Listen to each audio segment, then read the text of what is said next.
Taylor from Northern California. Please welcome them.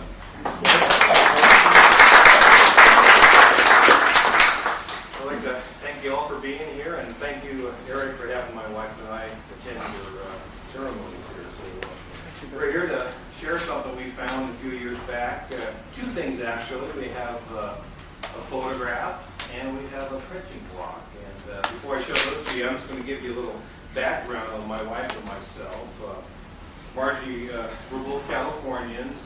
She was raised in Southern California and had an antique store business since the late 60s. I myself have been in the antique business, specifically in studies of the Old West, since about 1986. My father has one of the premier collections on the West Coast of cowboy artifacts. He's had things owned like Buffalo Bill, Annie Oakley, Tom Mix, and then the real cowboy. So I kind of grew up in his footsteps. His passion is mostly the articles. For me, it was the man and the woman who used those things. And a few years ago, my wife and I met in Felton, California. We had antique stores across the street from each other, and I couldn't compete with her, so I had to marry her. And eventually we moved up the road. This is just, I guess what Stanley was talking about. We were in Heen country, which was Felton, and then Ben Lomond is where we eventually had a very large antique store. In about 96 we opened up. And I was working at home. I had a shop at home. I was doing furniture. Margie was taking care of the store. And one day I walked into the store, and she goes, "Hey, what do you think about my new sweetheart?" And here's this great photograph of quite a good-looking man. And I go, "That's pretty good if you like Jesse James." It was something that just blurted out of my mouth. When I think about it today and thinking back, I don't think that I really knew what Jesse James had looked like. Not as much as I do now, but he must have been whispering in my ear. So he says, "That's me, that's me." That started studies more involved in what I had already been doing. We started, at first it was just a joke, haha, Jesse James. But the more we started looking at the picture, the more we started reading, gathering information, going to the libraries, whatever books we could find, got information on the internet. For about 3 years, we toured with Jesse. We took him to all the shows that we did through Montana, Nevada, Arizona, Cody, Wyoming, another town Jesse's visited. And we're just gathering opinions from people like yourselves. And for the most part, it was very, very positive. So we decided we needed to do something else. We needed to pursue this more. This is really Jesse James. It's got to get out there and the public's got to see it. So surfing the net one day, found Eric James's Stray Leaves Network, and it's a great website. If you haven't ever looked at it, you should take a look at it. And through Eric, we were introduced to Phil Stewart, and Phil resides in Missouri, and he was the one that did our actual authentication. Right now, I'm going to show you guys the photos. We don't have the lecture anymore. Pass this. I'm going to hand this to the judge. This is the, let's hold it up real high here first. This is quite a large picture.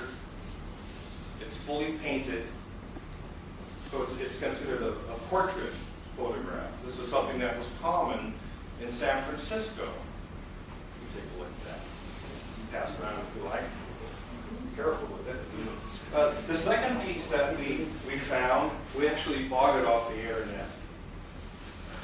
And with these two pieces, we claim to have the best and the worst of Jesse James. This is a printing block, and it depicts Jesse James in his deathbed before he went to the funeral parlor. In those days, the cameras could only take front-on views of cadavers, bodies. So he was tied up. If you look carefully at some of the pictures of him, you'll see that he has a rope under his arm and one down along here because he was probably strapped to a board. So this is something else you can pass around. So this would have been used in printing of newspapers and books. It was made from the same negative that many of the cabinet cards were made for. E. Smith of Missouri. Later on, he went to Trenton, Missouri, where he functioned there. I'm going to turn. This is a good time to turn this around. Thank you to Eric James again. He did the comparison photos of Jesse James, 1866. This is the newly discovered one from the Z. James collection from Kentucky, 1867. Our photo fits in the 1868, or it could even be late 69. Had to be towards the end of his visit in California. And I guess this one was done when he got back. You see the very similarities there. I've got a couple other. My favorite comparison shot is when he's at his very youngest. I'll put that one over here too. Show you guys. He's just got that look in his face. That's one thing about Jesse James. He had the look in his eyes. I'll leave this over here. You guys take a look at it. So I'm going to talk a little bit now about the authentication. We have two authentications. The first one we got was from Phil Stewart, and it's quite an involved process. And if you want to learn more about that, again, you can go to the Stray Leads, and it spells it out in detail exactly all the 4 steps that Phil Stewart utilized in his. The photograph is believed to have been taken in or near 1868 and appears to be of a man of around 20 years of age. This matches the known age of Jesse James. And plus it was documented that Jesse and his brother Frank had visited in the Paso Robles area around 1868. One thing I forgot to tell you earlier was the rest of the story of the picture. When we started researching and found out that Jesse James had been, we did not know at the time we found the photo that he had even been in California or Paso Robles. And then my wife ended up telling me that, well, the guy that brought it to us was working on an old house here somewhere in Paso Robles, and he was visiting his mother in Van Loman, and he brought us the box. He had already been in the store a couple times, so the photo was actually purchased in a box of photos, but it was wrapped in tissue paper. So anyway, the photograph is of a white male, approximately 20 years of age, with no distinguishable marks. He appears to have medium colored hair and light eyes and is clean shaven. The subject is wearing a suit, white shirt, and tie that are accurate for the time and are of modest cut and design. The photograph is of very good quality and clarity and is more than satisfactory for evaluation.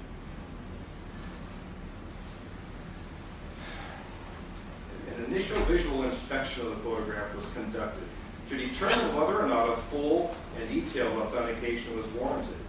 The subject was found to have obvious and pronounced similarities with known photographs of Jesse James. Clothing worn by the individual indicated a period between 1865 and 1870, which matches the period the photograph is believed to have been produced in the known history of Jesse James. And finally on this, a full and detailed evaluation was conducted as previously described. He's talking about the 4 steps. The photograph was evaluated and compared to 3 known and previously authenticated photographs of Jesse James.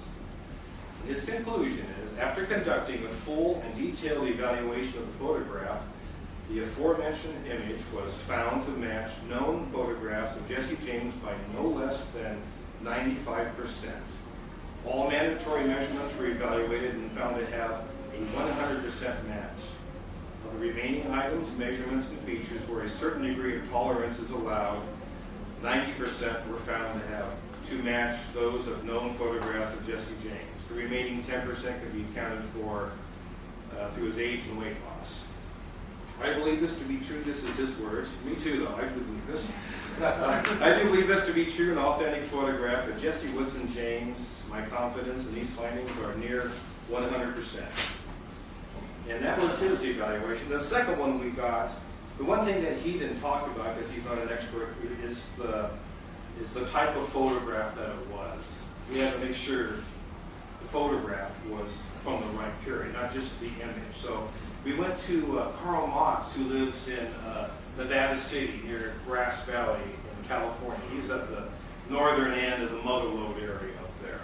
And he's written books on the subject, and we used his books on biographies of Western photographers quite a bit. He belongs to the Antiquarian Society and the National Stereoscopic Society, and he's been doing appraising, consulting, and photographs for about 20, 30 years. The photograph in question is a 7x9 oval on an 8x10 mount. The style of the photograph is typical of portraits done in the 1860s. Coloring was not uncommon, and many photographers advertised this feature as a specialty. And many photographers advertised themselves as artists as well as photographers. Indeed, many photographers were indeed trained as artists or hired artists, particularly women, to color these photographs for the clientele. The photograph in question is well rendered as a commercial photographic portrait and as a painted photograph. Based on the style of the photograph, mount and mat, it is my opinion that the photograph was made in the 1860s, probably later in the decade. It is difficult to ascertain the type of photographic paper on which the photograph was made, but a close examination of the grain that is visible, my opinion that the paper is albumen, which is typical of photographs of the period. Such photographs were made throughout the United States, including California. So the two definitely tie in together. We pretty much think that when Jesse James first came to California, when he did come around the horn, again, I'll hold this up for you. He was pretty ragged looking around there, but and it's hard to tell from this photo, but he almost has the same identical tie on. And by the end of his stay there, he was quite a healthy specimen. So I like using the phrase having the best and the worst of Jesse James. And, We got video, that's all. Jesus.